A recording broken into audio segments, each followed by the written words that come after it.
So how are we doing, guys?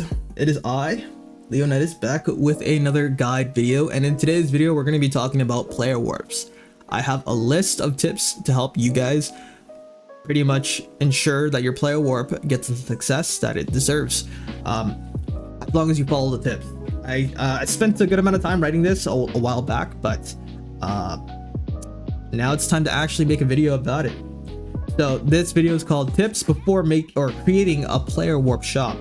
So my first tip is, it's going to sound a little bit scripted, but we're going to add on to it afterwards. So the first tip is know what you'll be buying and selling. This is important, as when you create your player warp, this will now become your Minecraft job. If you're looking to create a competitive ore shop, know the market prices for each and every ore. This goes for anything and everything you're looking to potentially sell and buy. A player won't come by again if they see that your buying chest shops are always full, or if your selling chest shops are always stocked or never stocked, sorry. And make sure you have a fun time doing so, or else stocking your shop will actually feel like a job. And let's be honest, you're playing Blossom Craft for fun. So me personally, Leo, your voice went monotone. I'm trying to be more clear and concise with this, but yeah, know what you want to buy and sell before you guys create a player warp shop, because I see a lot of players, they're like, oh, I want to create this big store. People tend to make a huge store, and then they don't know what they want to buy or sell. They don't know what they want to specialize in. I created Ore Room, and then knowing that I was going to be buying and selling ores, and then I kind of made the store to kind of tailor towards that. That will honestly help you out a lot as a player warp owner.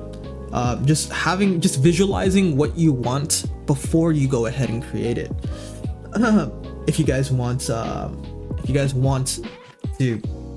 you know. But yeah, that's my first tip.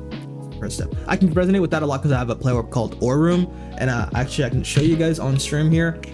So we specialize in ore sales and purchasing, so you guys can make a lot of money. And if you guys take a look at this area here, player warps, you'll see Ore Room is on the top row for most visited player warps. So take the advice from somebody who's actually running a player warp that's on the top list. Pretty much we have 2,539 visits. Wow. And 47 rates. That's pretty good. So that's our first tip there. let's move forward to the next one. Find a catchy name for your player warp. Do you ever go to a player warp, find exactly what you're looking for, leave just to realize you forgot the name of the player warp you just visited? It happens to me quite often. It actually does. And that's why having a short, catchy name will allow players to remember your player warp, and who knows, maybe even other players will start recommending your shop. Try to avoid long, hard names. Try to avoid long, hard to type names. For example, my shop specializes in all types of ores, so I ended up calling it Ore Room. It's short, simple, and what I'm advertising is right in its name. Bonus points if you can get the theme of your shop to match the player warp name. So yeah, the name is going to be very, very important. I mean, if you want players to remember, like I've visited so many player warps, especially as a newer player, like there's so many different player warps that there is out there, that having like a long name, it might be harder for a player that is trying to soak in all this information about Blossom Craft to remember your player warp name. So having a name like Ore Room, there's like there's now Ore House, there's now what else is there, like PW or Cell. There's some pretty creative names, and we can actually go over quite a few of them. Player warps, let's see who utilizes that tip well. There's Atlantis. Atlantis is more of a it's more of a mega mall, so Atlantis is honestly doing well. There's Cosmos EXP. What they're advertising is in its name, EXP. You can get EXP at Cosmos EXP. That's great. Also one of the very top player warps that are out there. There's Pawn Shop. The description also helps out a lot. Redstone circuits, farm products, map art, and materials. Map art materials. Pretty cool. There's just shop. There's Cosmos. There's EXP. There's books and such. Books and such honestly does an amazing job because, you know, you can find enchanted books there. I mean, what they're advertising is right in its name. So Kelv gets some bonus points for that. Sorry. Excuse me. So yeah, you know, come up with a creative name, and you may find some success in your player warps. So that was our second tip there. So our third tip is look out for competition. Chances are, if you thought of specializing in a type of shop, somebody else has already done it. Blossomcraft has been around for a while, and there are most likely some veterans on your server. My advice is to browse the top player warps and see what they're doing right, and see how you can maybe incorporate their style in your own way. Don't copy them though, be original and find inspiration. So yeah, do some research, you know, like, because let's say you wanted to, let's say you also, thank you for the follow, gamer. Let's say you also wanted to sell ores, for example, or buy ores even. The most damaging thing you can do for yourself is not doing any research on any other ore player warps, right? Let's say you buy, like, you also want to buy ore so you can get to level 100 miner, but you're not looking at prices at other player warps. Let's say you're buying at like $20 per diamond, regular diamond ore, at your player warp, and you didn't do any research at any other player warps, and then you'll notice at PW ore room they're buying for more. Why would that customer go to your player warp when they could be selling ores to you for more? Not only for buying chests, but for selling chests too, right? Like, let's say for in a sales perspective, right? Let's say you have accumulated a lot of iron ingots and gold. The last thing you want is to be upcharging customers when they could be finding their purchase elsewhere for cheaper. Let's say you're selling gold ingots for $1.50, and then ore room is selling for $1. Why would you want to sell it for $1.50 when people can come over to, you know, ore room and buy it for cheaper and save money? You know, it is an economy game. So that is also another great tip. So that was our third tip there. And let's move forward to our fourth tip. So don't make your player warp too big. Start small and expand. I know it's easy to get lost in builds and your ideas may get the better of you. Trust me, when I first started Blossomcraft, I wanted to make a mega mall with every single item in the game, and I did. I actually did it. I underestimated the time and the maintenance needed to maintain a player warp. I found myself running out of stock for items I was too lazy to grind, and that made the item shop constantly out of stock, which is bad for your business. So it is really important that you guys keep stock, like, even if it's not in the chest, keep it, like, have a storage room. I actually have a storage room, like, have it always on standby. So I have tons and tons of stock, as you can see. So when players bug you, like, customer service is going to tie into this. When people are like, hey, clear out your shops, or hey, you're out of stock for this. Customer service is really important, and being on top of that is going to allow you to really push your player warp ahead. You know, one person who does this very well is Space Muse. They no longer play anymore. They hop on from time to time, but they are the owner of Cosmos EXP. They were the first player warps that I've ever visited on the server when I first started my Blossomcraft journey, and I made a ton of money off of them because they actually bought ores. So I'd always bug them. I'm like, hey, you know, like, can you clear out your sand shop, or can you clear out this? And they would always come by, and they would always take the stock out so I can continue selling more.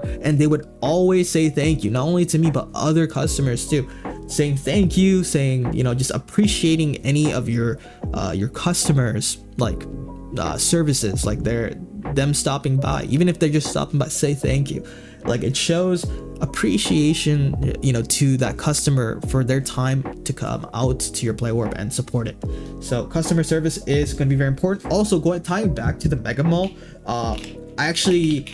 you guys can visit it at PW Booster Juice. This is my first ever biggest player warp, and this is one of the reasons why I wrote that tip. It's like, I started off huge. You can take a look here, and we have rooms. This was the original ore room where we bought and sold ores. As you can see, you can literally see the shop still up here, and then this was the other side.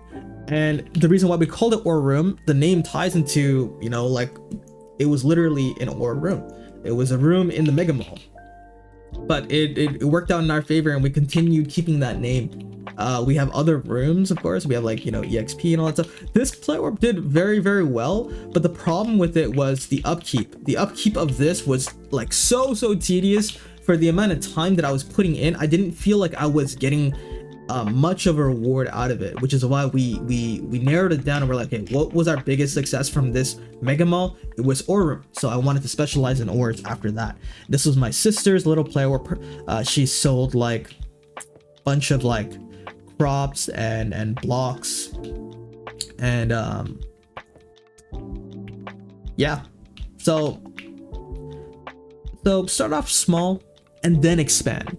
That's my biggest advice for you guys. Start off small, and then you can maybe, when you start thinking of ideas, expand your player warp, and then that's when you should, you know, make it bigger. So that was tip number 4. So yeah, I think that was all the tips, and then I wrap it up with saying successful player warps that get the most visits all have one thing in common: consistency. When your customers come by with a purchase in mind, they expect consistency. To always be able to leave your shop with exactly what they need. The last thing you want is for a player to be upset that your items are out of stock and for them to be seeking their purchase elsewhere. You'd be throwing your customers right to your competition. All in all, player warps are hard work as well as a great way to enhance and give more purpose in your gameplay. Don't forget to have fun, because remember, it's just a game. It is just a game. But yeah, tying to that conclusion there, player warps are very hard work. It's like the upkeep. If you guys want to become like a successful player warp, then it is going to take a lot of work. It is probably going to take some losses. I know I lose money every single day with running ore room, but what I benefit from it is that, you know, players get to see like, oh, who's this? You know, when you first go to PW ore room, you see the cutouts, right? And you're like, oh shoot, who is this guy? And it's like, I put a little message here. I got this one from British Bear live stream, so they kind of hints to like who I am on the server. And then it goes like, these cutouts are actually me, and I put my Twitch link there, and they're like, oh shoot, like, you know, like a Twitch streamer actually owns this player warp, and so maybe that can give them a bit more of a connection. It has a place for them to reach out and ask them more questions. So that's why it's important for me to try to maintain and upkeep my PW. It's because this is my reputation, essentially. For you guys, it might be a little bit more simpler. It's just like, hey, you know, like, you just want to have a nice, well-kept player warp, and that's completely fine. You know, that's like, not everybody wants to be a streamer, and so I just had it work out. Had everything work out in my kind of tailored to me. So tailor your player warp to yourself. Yeah,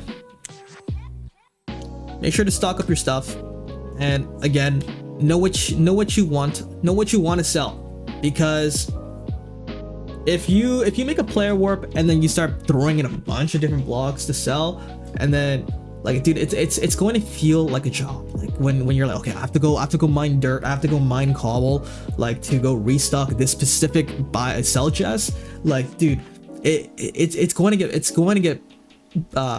get boring, trust me. And based off of my last PW that you just saw, my mega mall, it gets old. So yeah, that's pretty much my PW advice. It is more of a shorter video in comparison to the beginner's guide to money. Player warps are a bit more specific. I also don't recommend making a player warp if you are a newer player. Definitely get your footing into the server first, see what you really enjoy about the server, and then boom, initiate on your ideas and plans. Yeah, I hope you guys enjoyed. I am going to be giving away either 100,000 on Lotus or either a paid rank. If you guys don't have a paid rank, I'll give away a paid rank, or a blossom key of your choice, as long as you comment down below on this YouTube video. Comment down and let us know what your, maybe if you have some player warp advice as well, let us know in the comments down below, and then comment down with your username, your server. Yeah, thank you so much for watching, and I'll see you guys in the next one.